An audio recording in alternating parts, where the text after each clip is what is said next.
Là, il nous a révélé à nous-mêmes qui nous sommes, quel est le sens de notre vie, quel est le sens de la destinée humaine.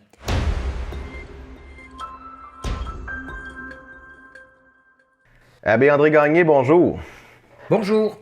Je m'appelle Guillaume Rodrigue et bienvenue à cette autre émission Ondes de choc.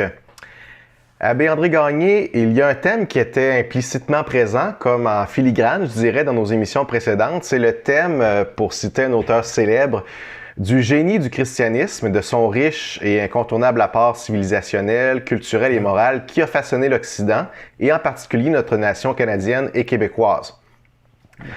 On va donc attaquer ce sujet de front à l'émission aujourd'hui et plus largement la question de notre rapport à cet héritage que constitue le christianisme.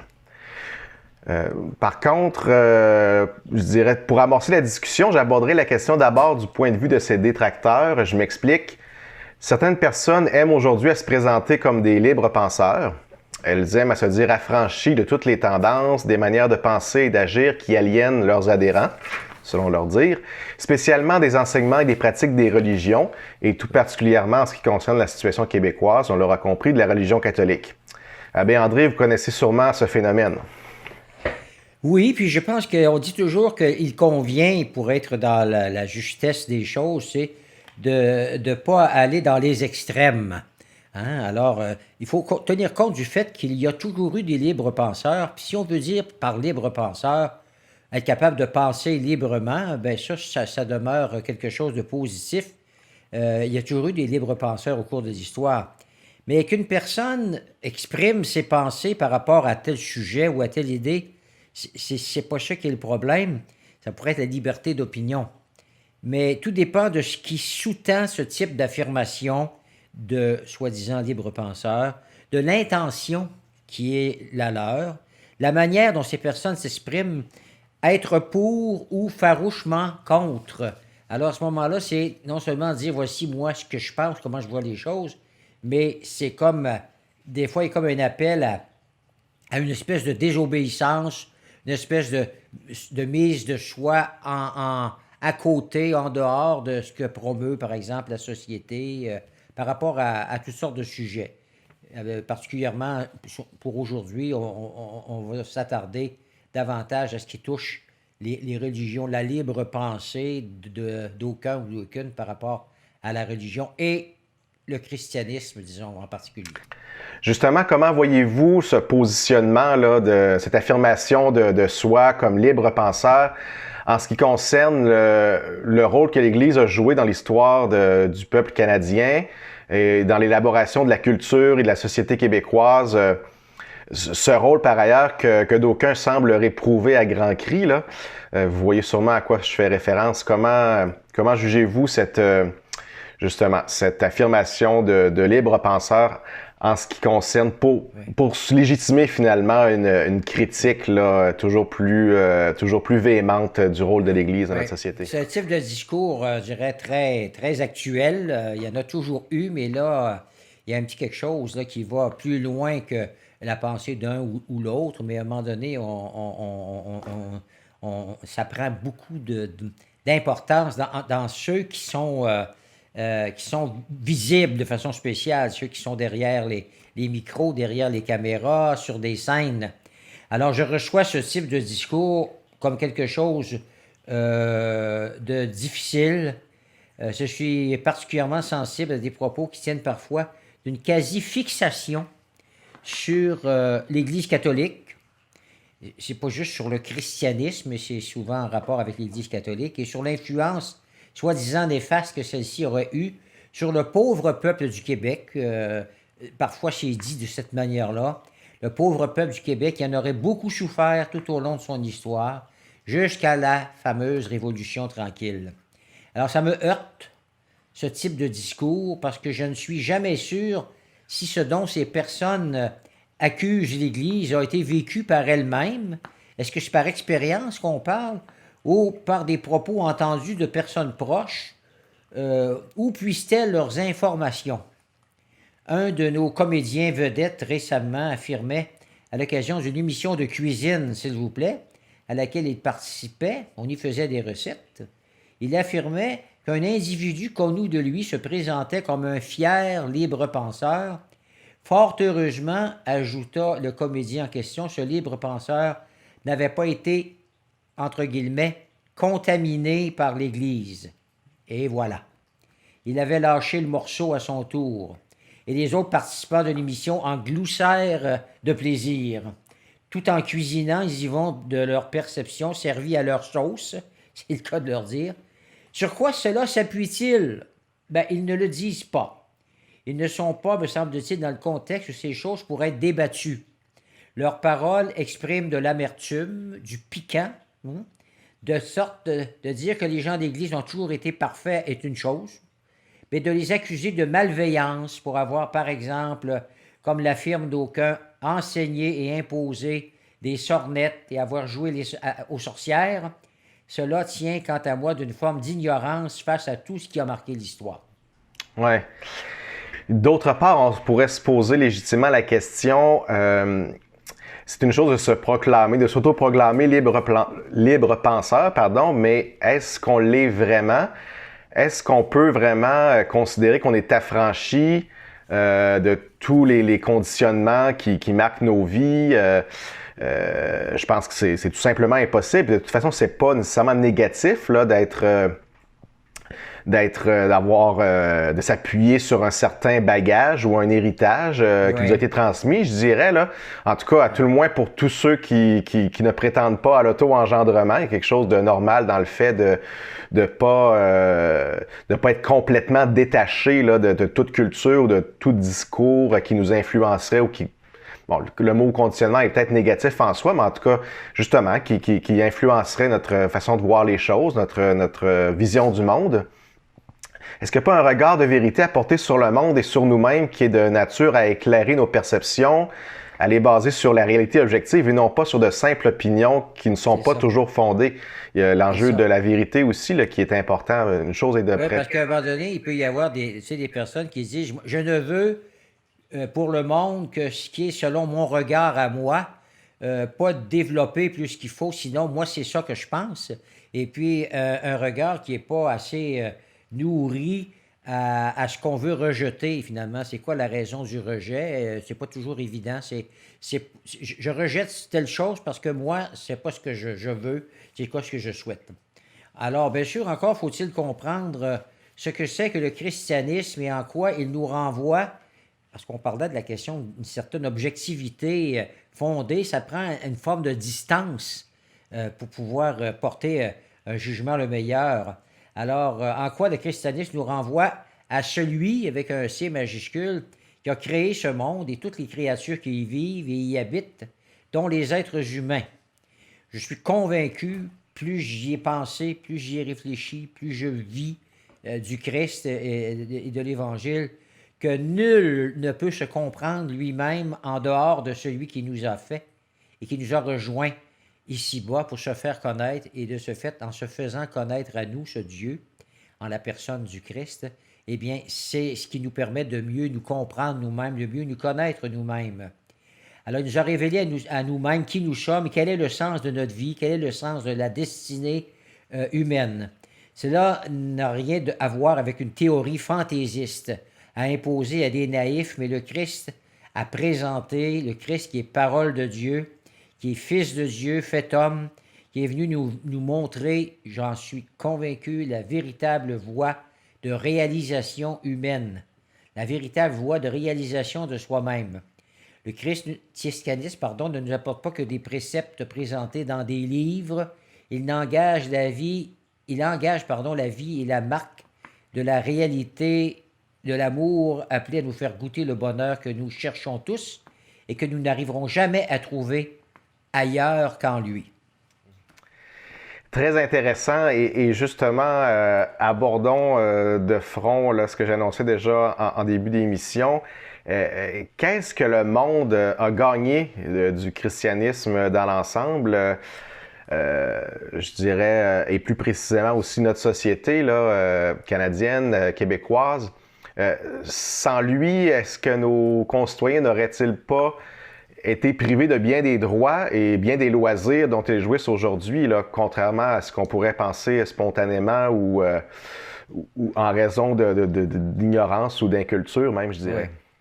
Il y a des personnes qui le reconnaissent très bien, remarque, s'il nous fallait nous en remettre au seul pouvoir politique, économique ou mafieux pour orienter ce monde, nous serons toujours les plus à plaindre de tous les hommes, hein, de toutes les personnes.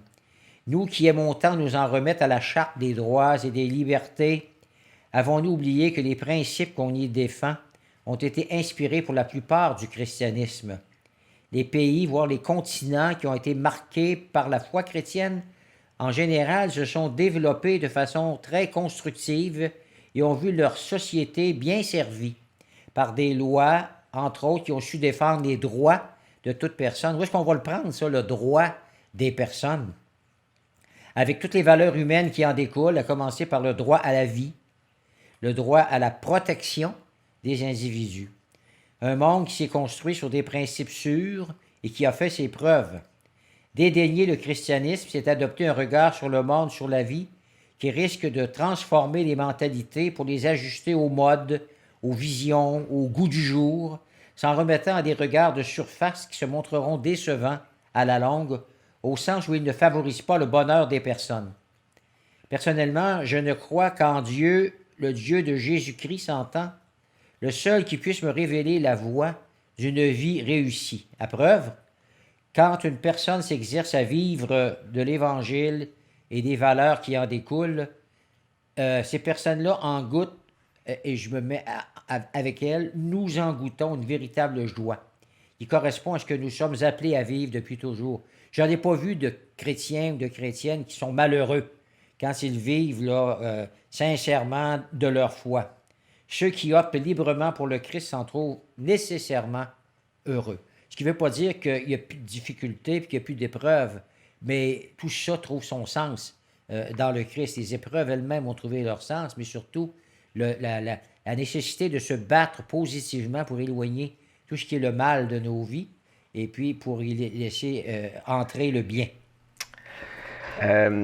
Si on ramène votre analyse justement de cet apport vraiment colossal et positif là, du christianisme dans notre monde, si on le ramène à la situation qui est la nôtre, québécoise, canadienne, je dirais même pour employer une expression qui est peut-être un peu vieillie, mais canadienne-française, ouais. Qu'est-ce qu'on y verrait de positif dans ce rôle qu'a joué le christianisme et plus précisément l'Église catholique, là? Remarquez que ce que je vais dire n'est pas simplement de moi. Vous pourriez vous en passer puis dire, c'est sa façon de voir, c'est son opinion. Il s'en est trouvé un grand nombre d'experts pour constater, à même les faits de l'histoire, que la survie du peuple français en Amérique, disons-le comme ça, est due à la foi chrétienne qui a accompagné les premiers habitants dans la vie de tous les jours, premiers habitants de ce qu'on appelait la Nouvelle-France à l'époque, là, valorisant les vertus les meilleures, les vertus tant familiales que celles donnant un sens au travail quotidien, aux difficultés liées au climat et à la pauvreté des moyens, tout ce qui a trait à l'éducation, ici, au Canada français, au Québec, à la promotion et à la défense de la langue française, à la protection de la santé, au respect des personnes, aux soins envers les pauvres et les petits, au soutien des peuples autochtones, parce qu'il faut aller voir tout de suite dans la vie des premiers, même de Montcalm, pour voir les liens positifs qu'il y a eu dès le début de notre histoire ici, là, en Amérique française, avec les Autochtones du temps. Et puis, l'apprentissage même des différents métiers. Il y avait une école des arts et métiers qui a été mise sur pied par Monseigneur de Laval dès son époque. Et que dire du rôle joué par l'Église d'ici dans la création même des syndicats pour le soutien des travailleurs ainsi que de la mise en valeur des caisses populaires. La première université de langue française en Amérique a été fondée par le Séminaire de Québec en 1654, je crois, ou peut-être 1652, là. Mais c'est très près de cette date-là. Et donc, par le Séminaire de Québec, cette université qui, après l'avoir dirigée et gérée pendant une centaine d'années, l'a confiée, et ce n'est pas fait arracher, l'université, l'a confiée bien librement à une administration laïque. Est-ce là ce qu'on classe dans la grande noirceur, hein, en accusant l'Église d'avoir été celle qui a engendré cette soi-disant grande noirceur où le peuple était encore une fois presque esclave. Bon. Quoi qu'on dise, certains et certaines, ce sont des gens d'Église qui ont piloté le passage du système de l'éducation, qui était géré par les gens d'Église, aux mains des gouvernements vers une meilleure démocratisation des pouvoirs en ce domaine. De même pour tout ce qui a concerné le passage des soins hospitaliers, assumés jusque dans la deuxième moitié du 20e siècle par l'Église, par des communautés religieuses, qui s'est prêtée de façon très collaborative à la passation des pouvoirs au monde politique et social. Le premier ministre du temps s'en est même étonné positivement, en disant « Je ne pensais jamais que l'Église allait collaborer comme ça. » Alors, comme si les gens d'Église étaient des gens intelligents qui voyaient qu'il fallait qu'on passe à une autre forme de gérance pour l'avenir qui venait avec tout ce que la science pouvait apporter, etc., puis qui a collaboré de façon à ce que les hôpitaux soient cédés dans leur direction au gouvernement. Les gens qui veulent croire que ce sont des personnes laïques qui, à elles seules, ont travaillé à se, mettons entre guillemets, ce qui me crucifie à chaque fois que je l'entends, les laïcs qui ont travaillé à se débarrasser de l'Église au moment de la Révolution tranquille, bien, ces personnes-là devraient retourner dans leur livre d'histoire. Libres penseurs, passe encore. Calomniateurs, eh bien là, il y a de quoi s'opposer. Ouais. La question que ça me pose, Abbé André, c'est vraiment magnifique, justement, de restituer ou de peut-être rétablir les faits en ce qui a trait à l'apport ou au rôle de l'Église dans la construction, je dirais, l'édification de notre société. Mais si je me fais, mettons, l'avocat du diable, est-ce qu'on pourrait pas dire... mais toutes ces belles réalisations, ces déploiements d'efforts, d'humanisme, même d'héroïsme, c'est le fait d'hommes et de femmes qui étaient chrétiens du fait du contexte dans lequel ils évoluaient, de leur éducation. C'était vraiment la réalité sociale à ce moment-là. Mais en fin de compte, est-ce que c'est pas le fruit de la raison humaine, tout simplement? Est-ce qu'en d'autres temps, on aurait pu penser obtenir les mêmes résultats, mais c'est juste que ça n'aurait pas été fait au nom de l'Église, au nom de la foi? Ce serait quoi le génie spécifique là, du christianisme, de la foi chrétienne dans toutes ces réalisations que vous nous avez décrites, là? Est-ce que ça a vraiment été le moteur proprement essentiel, je dirais, de ces résultats, de ces fruits? Il faut comprendre qu'à la base, le christianisme, si on veut bien le comprendre, n'est pas simplement des croyances, et puis des croyances qui nous décrocheraient des réalités d'ici-bas, comme on l'a accusé là, d'engendrer, pour faire que les gens s'abandonnent à une vision d'un ciel qui va enfin nous libérer de cette pauvre terre, alors qu'au contraire, le christianisme, si on le saisit bien, nous invite à bâtir déjà ici-bas un monde meilleur. Un monde d'amour qui va se préoccuper des plus pauvres, des plus petits. Alors, c'est pas sans lien, puis la dignité du travail en soi, c'est pas sans lien avec le fait que les chrétiens, normalement, se sont investis. Pas simplement à catéchiser les personnes, mais si on voit le travail des missionnaires qui étaient envoyés d'ici, les missionnaires catholiques dans les pays d'Afrique ou un peu partout dans le monde, la première chose qu'on faisait, c'était d'aider les gens de la place à construire des écoles, par exemple, avoir des soins hospitaliers, des soins infirmiers, si on peut dire, qui étaient nécessaires. Alors, c'est comme si primo vivere, secundo philosophare, comme on dit si bien en latin. Alors, on s'est occupé des vraies choses. On n'a pas commencé par construire nécessairement des églises, par laissant les gens mourir de faim ou peu importe. C'est pas ça qui s'est fait parce que c'est pas ce qui serait dans le sens de l'Évangile. C'est un regard sur l'être humain qui nous vient du Christ qui est le plus bienveillant possible.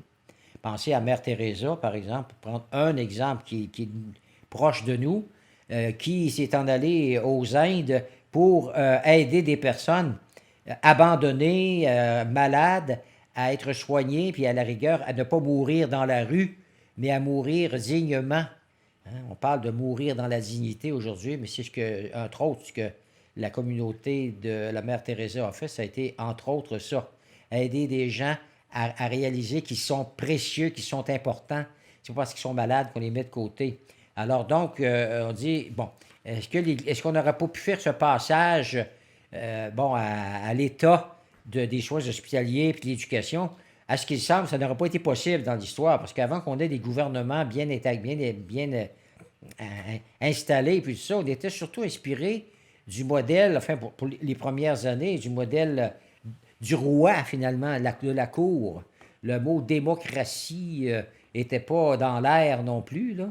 Mais en même temps, parce que tu parlais d'intelligence tantôt, mais les chrétiens et les chrétiennes ont toujours été des gens intelligents.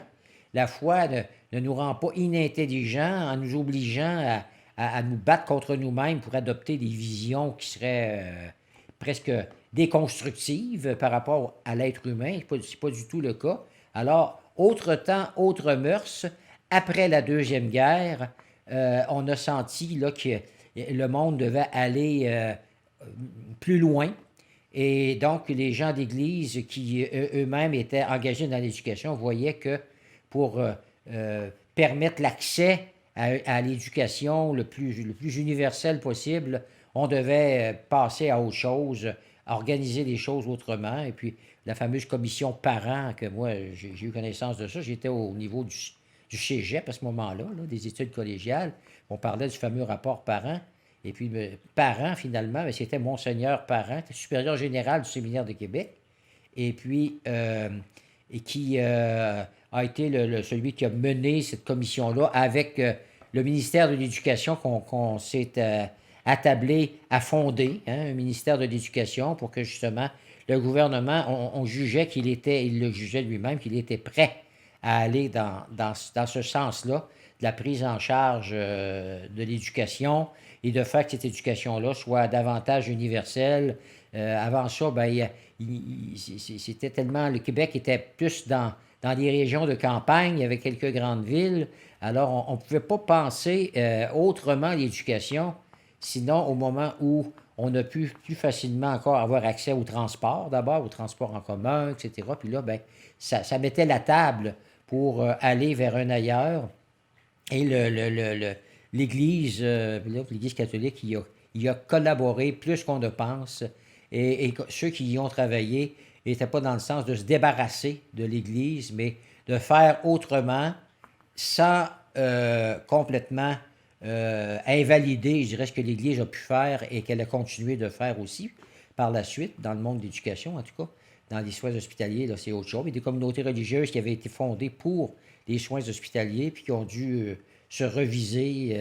C'était quelque chose aussi comme transformation pour ces personnes-là qui avaient engagé leur vie à soigner les malades ou maintenant encore à enseigner. Mais c'est ce qui a été fait. Donc, vous nous montrez bien, c'est ça, le lien intrinsèque, là, interne qu'il y a entre la foi chrétienne, la foi en Dieu et, oui, toutes les pratiques, mais d'abord la posture existentielle que ça suppose et l'engagement social, l'engagement auprès pour l'amélioration des conditions sociales et humaines là, des hommes et des femmes, finalement. Oui. Mais est-ce qu'on pourrait pas, à la conclusion de cela aussi, peut-être dire ou, comment dire, conclure justement que est-ce qu'on n'a pas réduit l'Église ou la foi chrétienne à son rôle social et en se disant, finalement, on peut en conserver les fruits, les résultats, finalement, qu'elle a produits, puis comme continuer sur cette lancée et abandonner le côté, justement, davantage de foi et confessionnel de la chose. Est-ce qu'il n'y a pas un peu cette tendance-là qu'il y a eu dans notamment aussi via la Révolution tranquille, vous le montriez, c'est pas nécessairement une rupture au sens où l'Église a pas été dépossédée elle-même, par ses prêtres, ses ministres, a assuré la transition. Mais est-ce qu'il y avait peut-être le fait qu'il n'y a pas eu cette continuité au plan de la pratique religieuse ou de la foi comme telle, est-ce que c'est pas parce qu'on a considéré finalement l'important, c'était le côté, la dimension sociale, Puis le reste, bon, on n'a pas tant besoin finalement. C'est ça. Une fois qu'on a les C'est acquis. effectivement ça. Comme ça, on se disait, bon, maintenant, l'Église, on n'en a plus besoin, peut-être parce qu'on sa visibilité au niveau des grandes œuvres, là, mais il n'y était plus.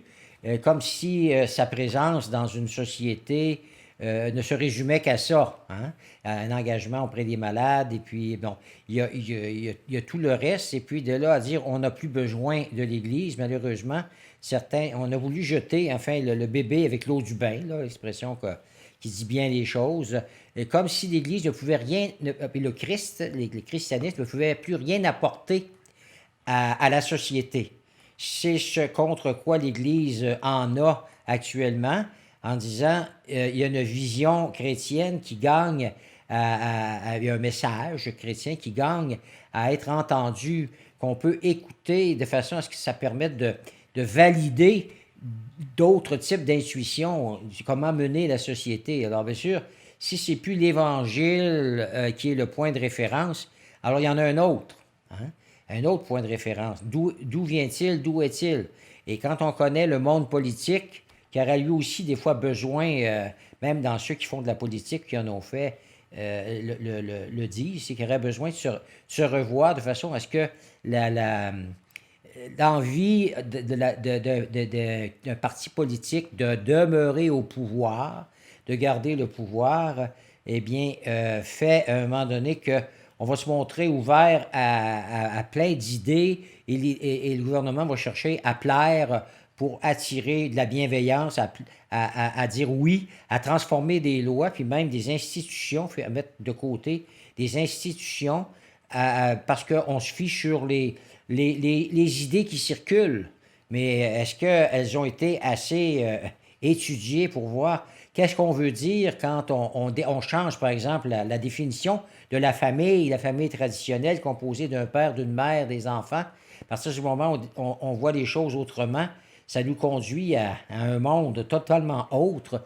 Mais est-ce qu'on est capable de construire, tu sais, quand on a dit jusqu'à maintenant que la société, là, hein, la famille, c'est la cellule de base de la société, que la famille doit être fondamentalement à l'intime d'elle-même, ce que la société doit être aussi dans la manière de fonctionner, où la famille est le lieu où on apprend la culture de son pays, sa langue, bon, ses valeurs morales, etc. Il y avait une adéquation, je dirais, qu'on pouvait faire facilement.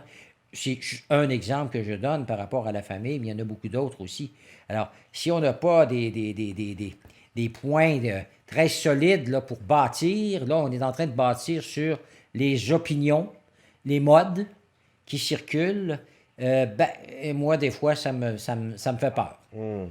Comme si finalement, il y avait une spécificité dans l'engagement au nom de la foi, au nom du Christ, à l'effet, en fait, qui procure davantage de liberté peut-être ou de désintéressement dans l'engagement, qui est propre justement à ce type d'engagement au nom de la foi, sans dévaloriser les autres formes d'engagement, mais qui permet justement une fécondité inégalée, là.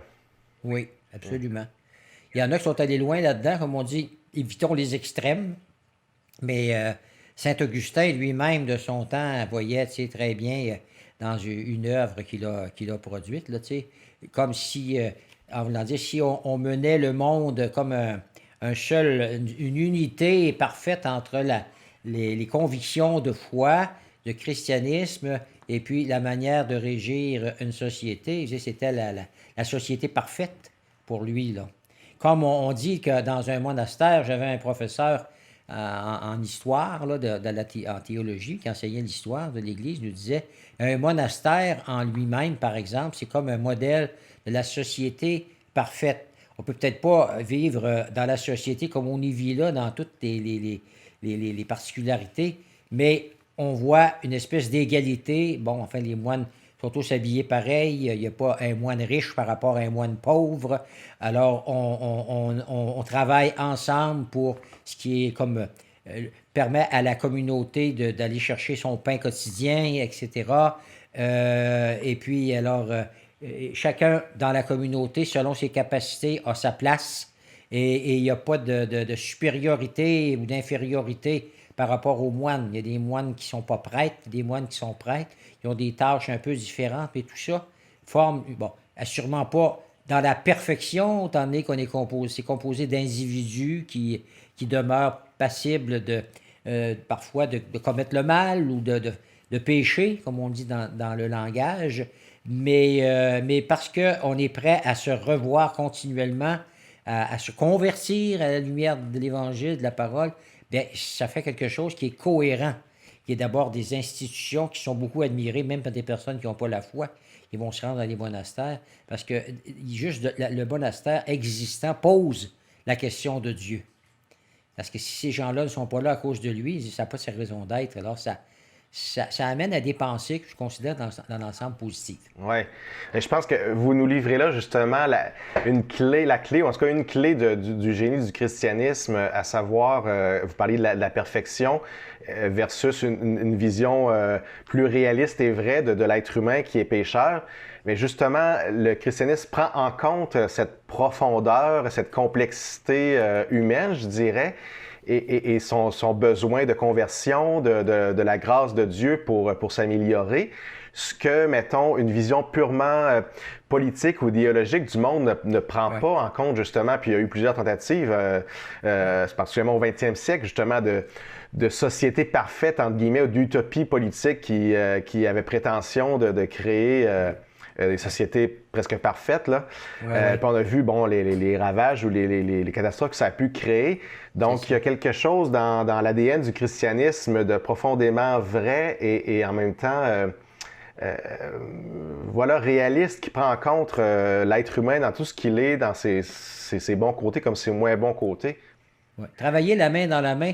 On a un exemple extraordinaire avec notre pape actuel, le pape François, entre autres, qui, dans toute la question de l'écologie, hein, du monde à recréer, à rebâtir, bon, etc., montre qu'il est capable de rassembler des gens, même de toute religion, mais qui sont capables de voir ensemble ce qu'il appelle, lui, notre maison commune qui est la Terre, et puis de susciter des réflexions positives, même chez les politiciens, qui pourraient s'inspirer, pas se laisser imposer, mais s'inspirer d'une vision comme celle qui est la sienne, là, mais qui s'appuie finalement sur les valeurs évangéliques pour pouvoir transformer les pratiques gouvernementales, les lois à mettre de l'avant pour qu'on arrive à sauver la planète, autrement dit. Alors, pourquoi pas une collaboration? Pourquoi? Sous prétexte qu'on est laïque, société laïque, c'est comme si on se disait, je veux plus rien savoir de l'autre.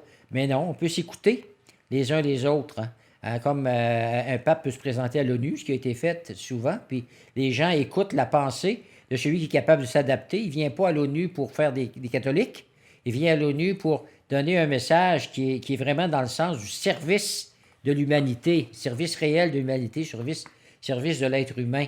Alors, ben oui, c'est comme ça. Je pense qu'il faut apprendre à fonctionner ensemble, chacun respectant son domaine, mais c'est pas étanche au sens où il ne peut pas y avoir de communication, au contraire.